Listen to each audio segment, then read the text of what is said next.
PodCastle, episode 853 for Tuesday the 20th of August 2024. The second and concluding part of A Short Biography of a Conscious Chair by Henan Bernardo, read by Diogo Ramos and produced by Eric Valdes. Rated PG, with a content note for off-screen parental death.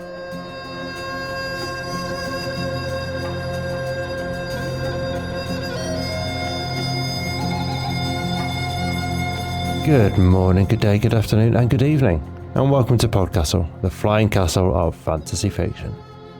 I'm your host, Matt Dovey, and it is my privilege to present for your enjoyment part 2 and the conclusion of A Short Biography of a Conscious Chair by Henan Bernardo, narrated by Diogo Ramos. This story was first published in Samovar, February 2023, and we ran part 1 last week. So if you've not yet listened to that, pause this episode, go find that episode, and come back here when you're done. Else you're missing out on a full half of the delicate, graceful arc that Henan has sketched for us here. Before we get into it, a quick reminder that voting in the Ignite Awards closes real soon, and we're nominated for Best Fiction Podcast alongside our sister Cast of Wonders. Voting is entirely free and completely open to the public, so please do take the time to go down the ballot and vote for any of the incredible nominees in each category. And we'd be honoured if you thought we were worthy of your vote in our little corner, because we work our socks off making the show the best it can be, and as considered and considerate as it can be, mindful of the impact we have on the world. Search online for Ignite Awards, and voting instructions are pretty simple to find on their website from there.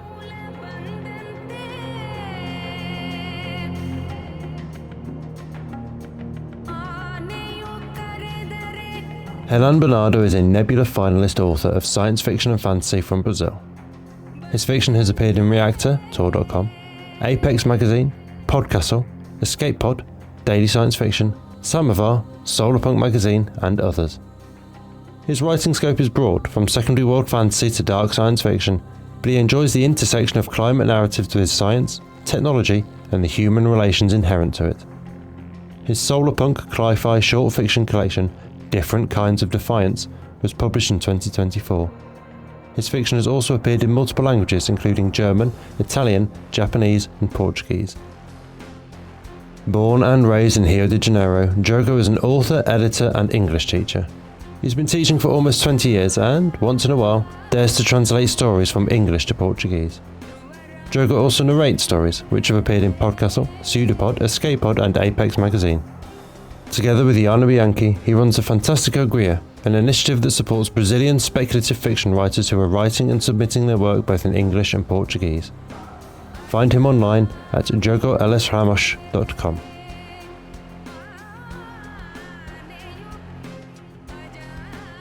So, last time we followed our nameless protagonist, a finely carved chair, from the moment of his conception at the talented hands of the carpenter Anatolia, whose craft and concentration was such that it imbued the chair with consciousness.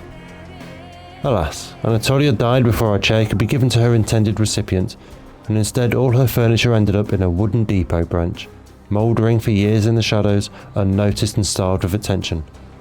Until Eduardo Amorim, a wealthy patriarch, came in to refurnish his house in preparation for his granddaughter's return from her studies abroad after 6 long years. Our chair found itself in a position of honour at the head of the dining table, bathed in morning light each day and given careful attention and cleaning by Eduardo, who had an obvious love of and knack with wood. Joanna returned, but it was not the joyful homecoming that Eduardo clearly yearned for. Joanna was distant, dismissive, and ultimately departing after only a week, declaring over dinner that she had come back wanting to give Eduardo a second chance, but found she couldn't. She left before sunrise the next day, and left Eduardo a broken man, eyes red swollen and hands shaky. And now pay attention, for our tale is about to conclude, and it may not be the mythical happy family that your wood was imbued with.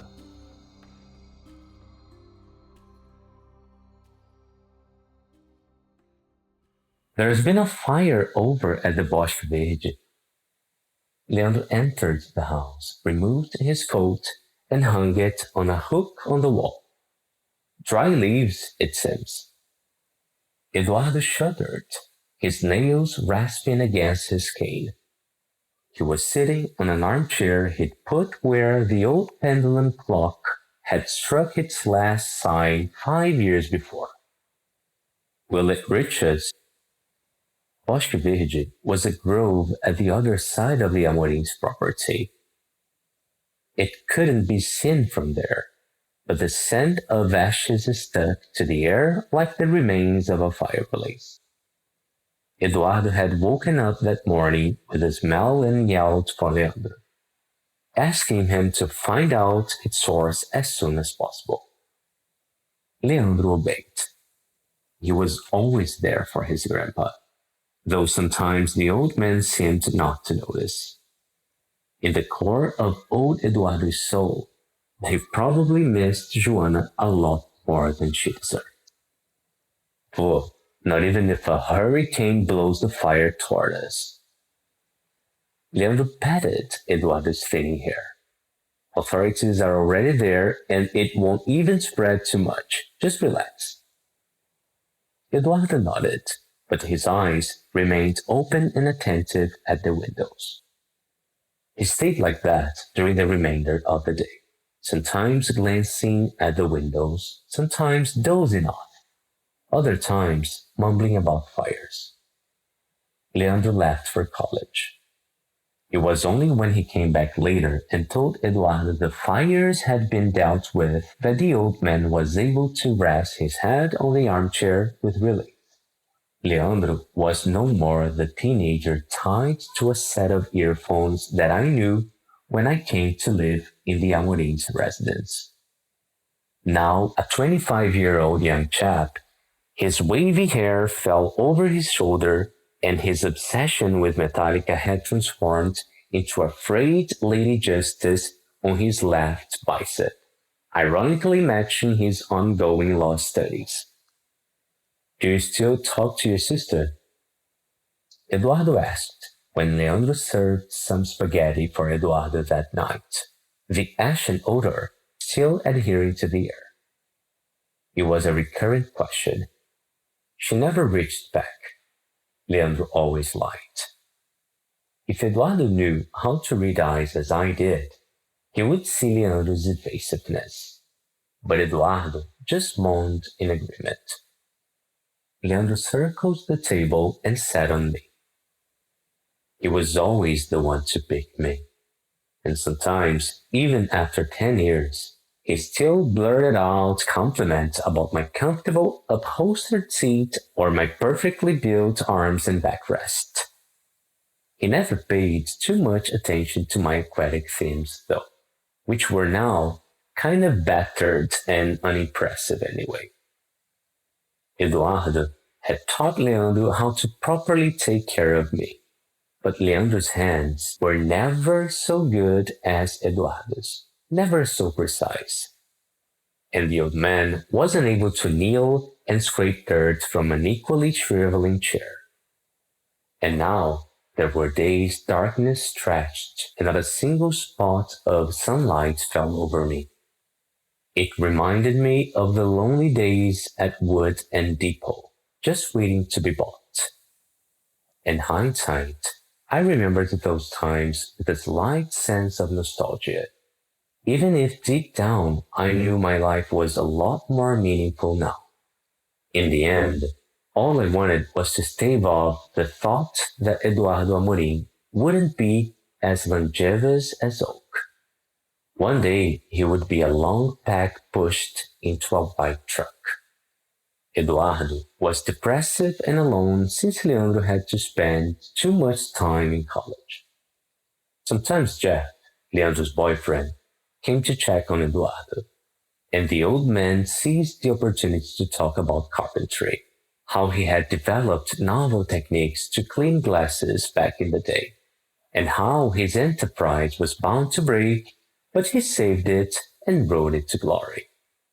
Jeff listened all along, as patient as Leandro, preparing food for him and sometimes even cleaning me, even clumsier than Leandro. But Jeff wasn't always available, and in the rare moments when it was only Eduardo and I in the house, the wood tricked its subtle messages. From my unprivileged position in relation to the rest of the Amorin's house, I couldn't really know what happened upstairs or in the smelling domains of the kitchen. But wood spoke. It carried crepitations and voices, and sometimes I felt them thrilling up my legs, bringing Eduardo's weeping from the privacy of his bedroom, sometimes his mumblings about what he was planning to do in the day, how the weather was bad, and how life could be different if not for his actions. I never really thought about the second chance Joanna talked about. I didn't want to understand her. I just wanted to forget her, as if by doing so Eduardo was also going to abandon her in the corners of his mind like a neglected, unfinished piece of furniture. But that wasn't the truth. Eduardo's gaze hollowed from time to time, and other times her name whispered up my legs, carried by the wood. So I knew Eduardo was dwindling in a spiral of thoughts. One day, Eduardo left for a walk. He did so every now and then, with the spurs from Leandro, who insisted he needed to stay healthy. That day, Leandro brought Jeff home, and they sat across each other at the table, just like Eduardo and Joanna 10 years before. My sister is very secretive, Leandro said. She told me something recently on the phone. It's upsetting you, Jeff said, grabbing his boyfriend's hands. Leandro nodded. She said I should stop caring about Eduardo. And she calls him that, never grandpa or grandfather, because he was no good man. When I asked why, she wouldn't tell. I told her if she wasn't going to tell me, it would be better if she had stayed silent. She hung up. You have any idea what she does mean? Nope. All I know is there's something in our past, something that has to do with my parents. But they never told me, and I never insisted because I know how it bothers you. It bothers you too. You never tell me about your past. There was a fire. My parents died. I was just a toddler back then and have no memories of what happened. Volk brought my sister and me here and raised us. That's all I know, and I'm not sure if I want to know more. And Joanna? She blames him for something. I just don't know what. One day, though, I came close to knowing what. Of all people, a chair. But then life intervened, like always, and things would never be the same for the Amonins, nor for me. The stairs creaked with Eduardo's slippers and cane. He stopped before me, casting a long shadow. The purses under his eyes were blackened and his lips cracked. He'd been crying. Not many like you anymore, he said, sliding a finger over the seahorse's head on my backrest. At first, I thought he was speaking about seahorses, but he kept a while at this, fingers coming and going in indecisive patterns. Then he stopped and stared at the palm of his hands. Not many like us. My heart would crackle inside of me while his words sank in. He wasn't just aware of my consciousness, but also had the same hands as Anatolia's, capable of bestowing a sense of existence upon woodcraft. I had one like you, he told me, turning me around to face him as if the front of my backrest were my face. A wooden stool made of beech. I didn't choose to give it life, but it happened, so I had to take care of it as I took care of Lance. He shook his head. No, not like Lance, not even like dogs. I treated it as if it were my child. It ruined my life, though. Not its intention, no, but it did nevertheless. Well, tears now crossed his cheeks, through his wrinkles and onto his white beard. I suppose I ruined myself. Who am I to blame us all? He guffawed. It was. Leandro came in with Jeff. Their faces had darkened shades to them, and Jeff kept throwing glances at Leandro. If I could, I'd send them out. I needed to listen to the rest of the story. Are you okay, Ron? Leandro said, putting a hand over his grandpa's shoulder. You're crying. Eduardo smiled, just babbling romantic rhymes and poetries that came to mind. I got all cheesy. Leandro and Jeff exchanged not so relieved looks. I have something to say. Leandro pulled out one of my apple-themed friends and sat on it, rubbing his hands and pinching his lips. You're going to get married, Eduardo said, propping his elbow on me. That was the news I'd like to hear. Something that would make the old man forget his broken family at least for a while. But Eduardo was friendly. Both of us could read Leandro's eyes very well.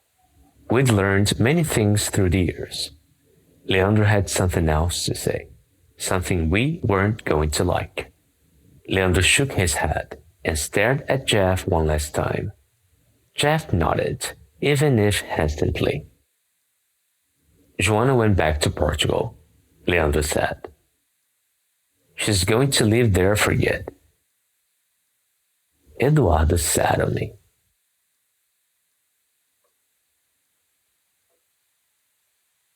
The sunlight I loved so much when I was varnished and good smelling wasn't so friendly in the long run. 20 years after I yearned so much for those light streaks cutting through the lumberyard's boards, my wood darkened, dried out, and rifted at the edges. The luster varnish I thought would endure until the end of time had dewed to a stained, rough finish. But the sun wasn't the only one to blame. My seahorses had a little more flattened now, and the furrows in their lines had accumulated grime and dust. The water lilies on 2 of my feet were unrecognizable, just bulks of wood, the result of years bumping into the table and the other chairs. My seat had faded from crimson to a whitish violet, but it was mostly intact but for a small cut on its side. I imagined myself looking a lot more like Anatolia in her last days. And speaking of my carpenter, I had her sentence figured out. Leandro and Jeff decided to hire an apartment nearby so they could spend more time with Eduardo and keep encouraging him to maintain a healthy routine. Rare were the moments of laughter and joy in the Amorins' residence, but there was still something flowing there. And whatever it was, I decided to call it love. I might be completely wrong, being a chair and all, but that was what answered the doubts I had about Anatolia's sentence. Who was she, the one who would love me? It didn't matter as long as I was there with them, static, partially hidden by the table. And love, or whatever you might call it, surged from Leandro to Jeff, from Jeff to his grandfather-in-law, and from Eduardo to me. The old man and I shared a special bond by now, an old bone-made creature and a piece of battered oak-built furniture. Sometimes Eduardo threw glances only I understood. Sometimes he smiled. Other times he whispered. And when he was alone, he told me about that time when Leandro and Joanna's parents were alive and they decided to plant trees in the backyard. Or that other time when Joanna tried to count the fish swimming in shoals in a creek not a mile away from the house. He was the head of a broken family, a man whose shoulders were bulky with guilt. But he knew how to love and to be loved. I never learned the full story about the stool from Eduardo himself. After discovering Joanna was leaving, he drowned in a personal self-happiness of guilt that lasted for some time. His habits changed. His voice, went from the tight, educated tone filled with analysis and self-control to the rough and downtrodden mood of the defeated. Time improved his temper, but something got lost on the way. It was as if Joanna had died. In a way she had. She'd never called Eduardo again in the decade that followed. But the gossip reverberating through unconscious wood told that Eduardo scoured for phone numbers and searched the internet for his granddaughter's whereabouts. He never found a thing. Until he did. Eduardo was in the kitchen against Leandro's orders. His grandson had asked him not to use the stove when alone. The smell of fish, not salmon but cod, floated across the living room, sticking to my wood and my seat, and it lingered there for over an hour. I worried, but I was a chair. What could I do beyond worry? I stood there and did nothing, even when the salty scent of cod transformed into that of fire. God, I heard Eduardo's gasp from the kitchen. Leandro, come here. Not again, please, no, no. The fire alarms he'd installed 9 years before sprang to life. Eduardo came out from the kitchen and stood with a hand on the table, back slightly bent forward, eyes hollow. For a moment, it was like he was having a heart attack. His hands shivered through the table, and it thrilled through me, coming from the table's foot that was touching my own. Vô? Leandro's voice. What's that smell? At this point, smoke was spreading through the room. My son, let's get out of here! Eduardo finally moved, and my barbs shifted in relief. Get a chair! What are you talking about? Leandro didn't stop. He ran to a closet in the small corridor that led to the kitchen and grabbed a fire extinguisher. He was precise. Years ago, Eduardo had paid firemen to provide instructions for him and Jeff. Let's save our lives, Leandro, Eduardo muttered, his hands still on the table. Get a chair, the one with the seahorses. In the kitchen, I heard the fire extinguisher pouring its chemical on the flames with rapid swooshing jets. It muted Eduardo's whimpering. Leandro came back several minutes later, and his voice was still static with his hand on the table, looking at the door, as if unable to reach it. We lost the oven, Leandro said, smudges of gray on his face and shirt. What got into you, Vô? He wasn't angry, but his voice was mildly sad. Joanna's thesis is called The Migration Flow of Saltwater Fish in the Southern Shores of Portugal. I found it on a webpage. Is it? Leandro wiped the sweat on his brow, his eyes escaping his grandfather's gaze. He opened all the windows and sent a text, probably to the house insurance.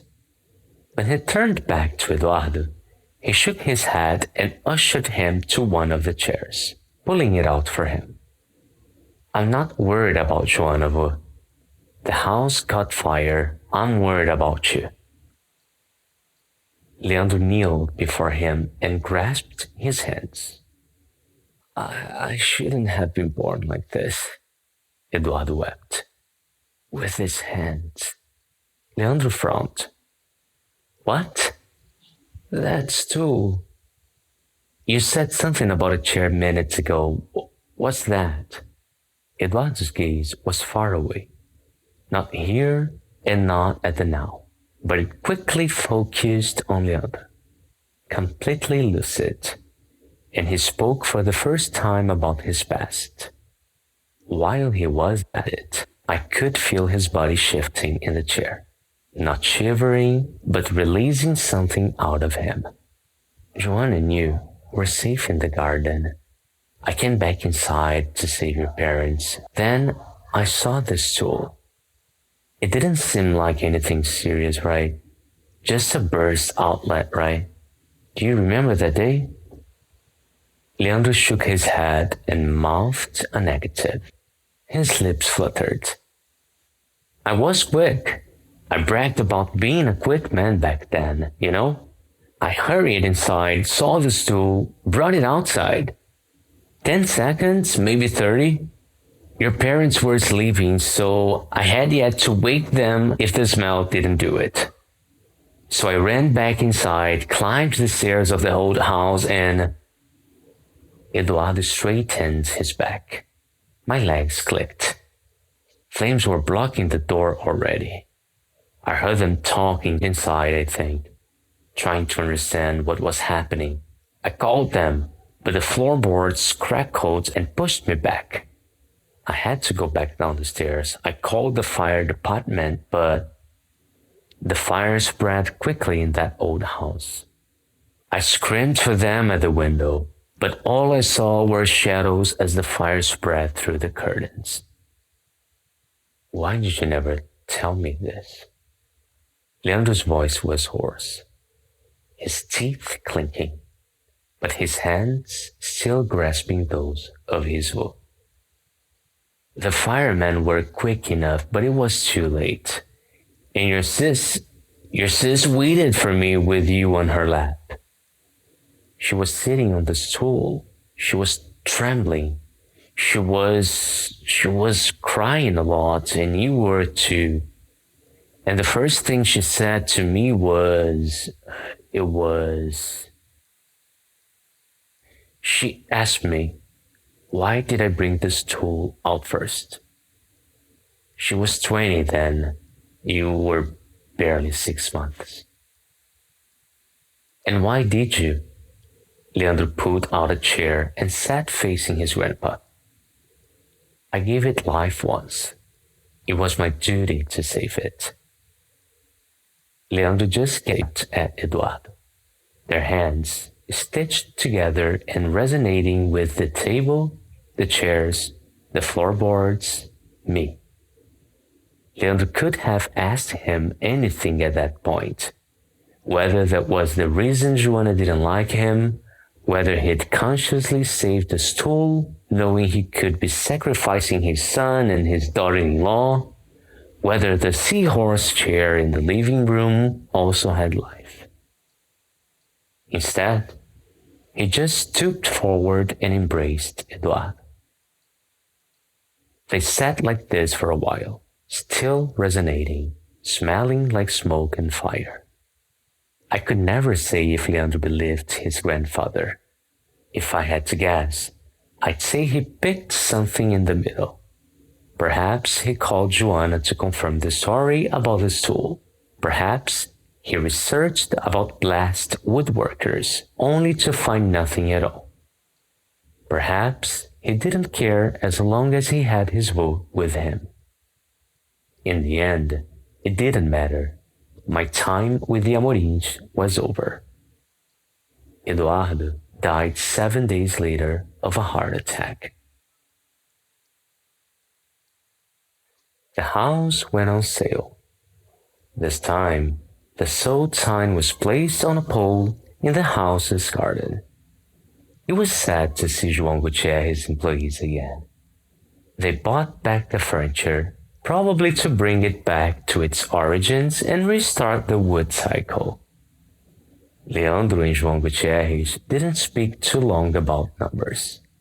They signed a deal and the gang started to shift everything I knew, everything I could call home. Only I was spared.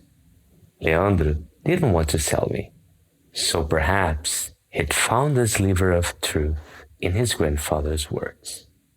I moved to Leandro and Jeff's apartment. Like Eduardo, my days were ending. Oak trees could last for millennia, but only as long as they were nurtured by the soil. Furniture lasted as long as it was preserved, taken care of, and properly maintained in the appropriate environment, which held true for feelings too, now that I thought of it. Life in Leandro and Jeff's apartment was never the same. Sun bathed me during the morning and part of the afternoon, its rays sneaking in through electronic blinds. But I didn't care anymore. I was placed to lead a glass table with 2 sets of plastic chairs that didn't even smell of anything authentic. But I also didn't care about leading. All I cared about was seeing how Leandro was happy. And Jeff. And after a couple of years, the 4-year-old girl they brought home. Sarah. It was Sarah who broke me, I must confess. My legs weren't as fierce as Anatolia's hands anymore, so one day they just snapped. Sarah hurt her knees, but it was just the beginning for those tiny bones. Leandro tried to repair me, visibly sad, mentioning to Jeff and Sarah how I was important to his work, how I should be kept, how I should be repaired. But I was beyond my days. The mildew growing through my seat could tell. I didn't want anything more either. Leandro and Jeff shipped me to spend my last couple of months in private storage rented at Wood and Depot's warehouse. It was dark and damp, and only through a small hatch window did the sunlight rarely filter in. What would become of me? Didn't matter. All I knew was my consciousness, Anatolia's gift, was fading fast. But I must tell you that I've never been so glad in my life, because right there in the dark, remembering little Sarah's giggles, I discovered I was one of the Amoris, and we were made of oak.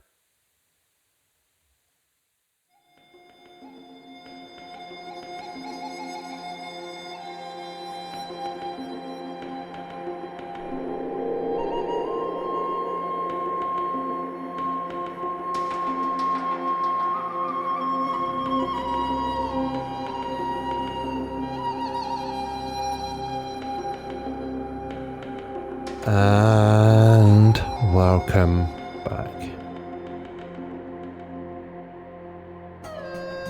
That was A Short Biography of a Conscious Chair by Henan Bernardo, who has been here before to spectacular effect with episode 737, The 800 Legs of the Hio-Niteroi Bridge, which made me cry in public when I read it. He's been at Escape Pod 3 times as well.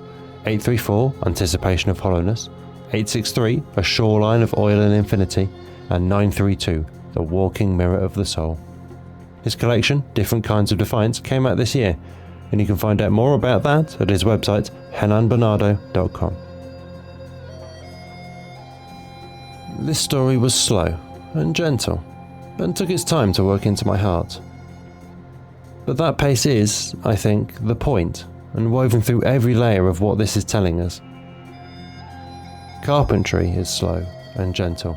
When crafting a masterpiece for the family home, we still have the chair my grandpa built some 60 years ago, passed down through my mum. Life is, when we look back, slow and gentle, with the frantic moments sanded down and only the curve and arc of periods remaining. And above all, family love is slow and gentle. Not the furious heat of romantic lust, so often the focus of art, but the slow-burning, slow-growing depth of decades together, sharing experiences and in-jokes and understanding of each other and ourselves. Because that, I think, as my youngest turns 11 this year and my wife and I celebrate 16 years together, is what family has really given me. It has given me a home, for sure, and warmth and love and peace, and the grounding to go out and build something of my life in the world. But more valuable than all that, and that is a very valuable accounting indeed, is the space and time to understand myself through them and as reflected in them. I see in my kids the parts of myself I didn't understand at their age, and in trying to help them deal with these struggles, I help myself, both the 10-year-old that's still somewhere inside me and needed that compassion, and the near 40-year-old on the outside that is fighting to learn self-compassion. Watching another human grow for their entire lives is a very particular kind of privilege, And lest I start to sugarcoat this too much, also an exhausting, draining, shouting, arguing, disobedient, ignorant, impossible, anxious sort of privilege every single infuriating day. But a privilege that gives you a very special viewpoint into them and also into yourself. And even after 16 years together, 14 married, Claire and I are still peeling back layers of each other, learning more about the other and how to love them best, and give them the security they need and the healing for the buried traumas. And in doing so, we're learning all that about ourselves too. To live a slow and gentle life is to find your truth at the end of it, I hope. The world is insistent on pushing us into a rat race, a constant hustle, and so we are losing the time to know ourselves and each other. And so, to resist that, to sit in one place and enjoy the warmth of the morning sun, the close attention of another, the love of the people we find ourselves with, till we slip away, well, that is a very quiet kind of resistance, I think, but perhaps the one that is most important on the personal level.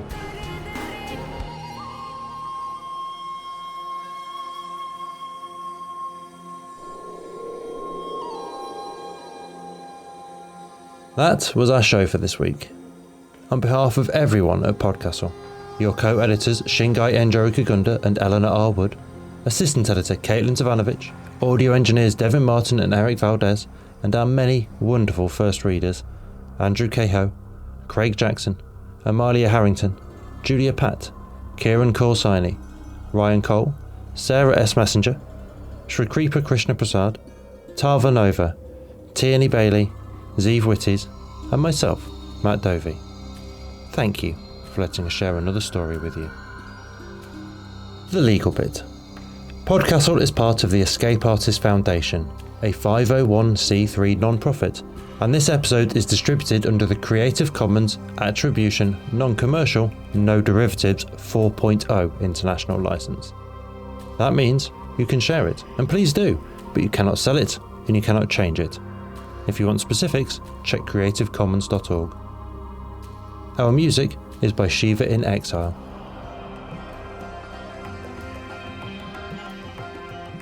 Everything we do on PodCastle is 100% donor funded, and if you'd like to support what we and the rest of EA do, please join us on our Patreon at patreon.com/EApodcasts.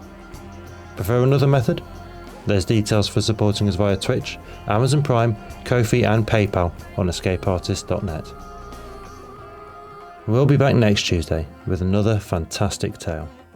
In the meantime, you might care to check out our sister podcasts, Escape Pod for science fiction, Pseudopod for horror, Cast of Wonders for YA speculative fiction, and Cat's Cast for speculative cat stories. If your heart belongs to us though, we'll see you next week. Be safe and be kind.